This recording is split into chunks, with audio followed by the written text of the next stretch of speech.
Good morning dear students. Class 11 की chemistry में आज हम लोग वान डर वाल्स इक्वेशन वान डर वाल्स समीकरण के विषय में पढ़ते हैं।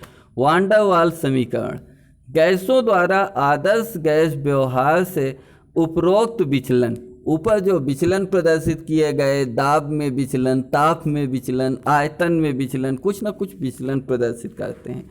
गैसें अपने ताप, दाब एवं आयतन में विचलन प्रदर्शित करती हैं। तो गैसों द्वारा आदर्श गैस व्यवहार, आदर्श गैस की ताप, दाब एवं आयतन में कोई सा परिवर्तन ना हो, हर एक कंडीशन में एक सा बना रहे, लेकिन सामान्यतः ये विचलन कुछ ना कुछ प्रदर्शित करते हैं। इसके आधार पर निष्कर्ष निकाला गया कि प्रतीक में पाई जाने वाली कोई भी गैस आदर्श नहीं है, आदर्श नहीं है, आइडियल नहीं है। और इन गैसों को वास्तविक गैस, रियल गैस कहा गया, वास्तविक गैसें हैं। ये गैसें सदैव ही आदर्श गैस PV = nRT का पालन नहीं करती। हर एक कंडीशन में PV = nRT का ये गैसें पालन नहीं करती। प्राप्त विचलनों की स्पष्ट व्याख्या करने हेतु वान डर वाल्स ने आदर्श गैस समीकरण में कुछ संशोधन किए। आदर्श गैस समीकरण में बाद में वान डर वाल्स ने कुछ संशोधन किए। इस प्रकार प्राप्त संशोधित गैस समीकरण, आदर्श गैस समीकरण को वान डर वाल्स का समीकरण कहलाया। PV = nRT आदर्श गैस समीकरण है, जबकि P + n/v² v - b = RT या nRT ये वान डर वाल्स का समीकरण जो संशोधन के पश्चात प्राप्त हुआ है। वान डर वाल्स ने आदर्श गैस समीकरण में निम्नलिखित दो संशोधन किए। पहला संशोधन आयतन में संशोधन, उन्होंने वॉल्यूम करेक्शन किया, उसमें संशोधन किया, उसमें जो त्रुटि थी उसको दूर करने का प्रयास किया।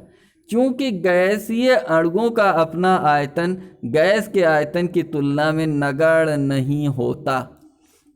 गैस के जो अणु होते हैं उनका कुछ न कुछ आयतन होता है, और जिस पात्र में रखे जाते हैं उसका कुछ न कुछ आयतन होता है। गैसीय अणुओं का आयतन गैस के अणुओं की तुलना में नगण्य नहीं होता। अतः गैसीय अणुओं की गति करने के लिए उपलब्ध आयतन, अवेलेबल वॉल्यूम जो होता है, में गैस के कुल आयतन से कम होता है। गैस का कुल आयतन जो है, गैस के अणुओं का अलग अलग आयतन, अणुओं को अलग अलग उनका आयतन निकाल लिया जाए, उसे जोड़ लिया जाए, और गैस जिस पात्र में भरी है उस पात्र के आयतन से कुछ न कुछ कम होता है। वान डर वाल्स ने बताया कि कोई अणु जिसका स्थिर अवस्था में आयतन V है, स्थिर अवस्था में आयतन V है, उसका प्रभावी आयतन 4V है। तो यदि गैस का आयतन V तथा उसका प्रभावी आयतन, इफेक्टिव वॉल्यूम जो है 4V है, तो माना पात्र बर्तन में 1 मोल गैस N अणु उपस्थित है, 1 मोल गैस के N अणु उपस्थित हैं। चूँकि 1 मोल गैस का प्रभावी आयतन 4NV = उसी को B मान लिया, स्मॉल लेटर का B मान लिया गया है। तो यहाँ पर फिगर में दिखाया गया है दो अणुओं के आयतन का वर्जित या प्रभावी मान। यहाँ पर ये गैस के अणु का आयतन है, गैस का अणु इतना बड़ा आकार है, जबकि ये इतना वॉल्यूम ग्रहण कर रहा है। तो इतना वॉल्यूम ये वर्जित आयतन कहलाता है, और ये गैस के अणु का रियल आयतन है। तो अब हम लोग देखेंगे कि जहाँ B एक स्थिरांक है, भी हम लोगों ने किया, वह एक स्थिरांक है जिसे आयतन के लिए वान डर वाल्स स्थिरांक कहते हैं। इसे ही आयतन के लिए वान डर वाल्स स्थिरांक कहते हैं। अतः गैस का वास्तविक आयतन बराबर बर्तन का आयतन, गैस का वास्तविक आयतन, वास्तव में रियल आयतन क्या है, बर्तन का आयतन। मान लिया 10 लीटर का बर्तन है, गैस के अणु पूरे 10 लीटर में फैल गए, जबकि रियल में गैस 1 ही लीटर है। तो उसमें से उसके प्रभावी आयतन को घटा देंगे, NVI माने वास्तविक आयतन = V - B हो जाएगा। ये समीकरण 1 कहलाया। अब दाब में संशोधन, प्रेशर करेक्शन। कम ताप व अधिक दाब पर गैस अणु पास पास आ जाते हैं। यदि ताप कम है और दाब अधिक है तो गैस के अणु पास पास आ जाते हैं। अणु ए के चारों ओर उपस्थित अणुओं तथा ए के बीच आकर्षण बल लगाते हैं ये।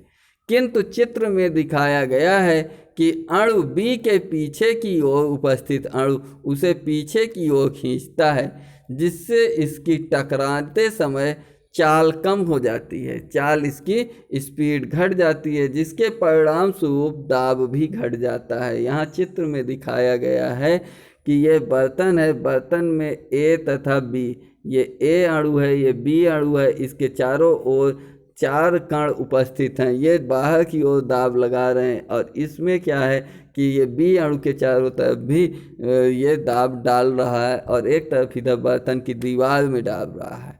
बर्तन की दीवार पर टकराते समय गैस के अणु का चित्र दिखाया गया है।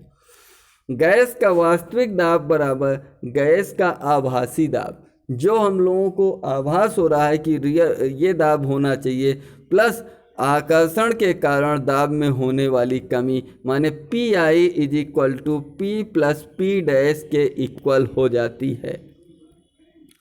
तो यहाँ पर हमको मिलता है किंतु P dash is proportional to आकर्षित करने वाले अणुओं की संख्या। आकर्षित करने वाले अणुओं की संख्या n के समानुपाती होता है, इज प्रोपोर्शनल टू आकर्षित करने वाले अणुओं की संख्या, यानी P I is proportional to n square. किंतु n is proportional to d, और d जो घनत्व होता है 1/, volume, n is proportional to 1/v, या n square is proportional to 1/v square. P dash is equal to a/v square, जहाँ a आकर्षण के लिए वांडर वाल स्थिरांक है। इस प्रकार P dash is equal to P plus a/v square, ये समीकरण 2 से प्राप्त हुआ। समीकरण 1 जो पीछे हमें प्राप्त हुआ है आयतन संशोधन में, तथा यहाँ पर समीकरण 2 प्राप्त हुआ दाब संशोधन में, को आदर्श गैस समीकरण में परिवर्तित मान रखने पर P के स्थान पर PV is equal to nRT होता है। P प्लस a/v स्क्वायर प्राप्त हुआ और v माइनस v, v के स्थान पर v minus b is equal to RT। यदि गैस के स्मॉल n मोल हों, P plus n square a/v square और दूसरे ब्रैकेट में v minus nb is equal to nRT, यही हमारा वांडर वाल समीकरण हुआ। समीकरण 3 को गैस के 1 मोल का तथा समीकरण 4 को गैस के n मोल का वांडर वाल समीकरण कहते हैं। ये गैस के 1 मोल के लिए है, जबकि ये n मोल के लिए है। तो आज के टॉपिक में हम लोगों ने वांडर वाल समीकरण को पढ़ा और वांडर वाल समीकरण किस प्रकार दाब एवं आयतन में संशोधन करने के पश्चात प्राप्त होता है, इनके विषय में जाना। मिलते हैं अगले नए टॉपिक के साथ, तब तक के लिए अगले दिन अगले नए टॉपिक के साथ, तब तक के लिए जय हिंद, वंदे मातरम।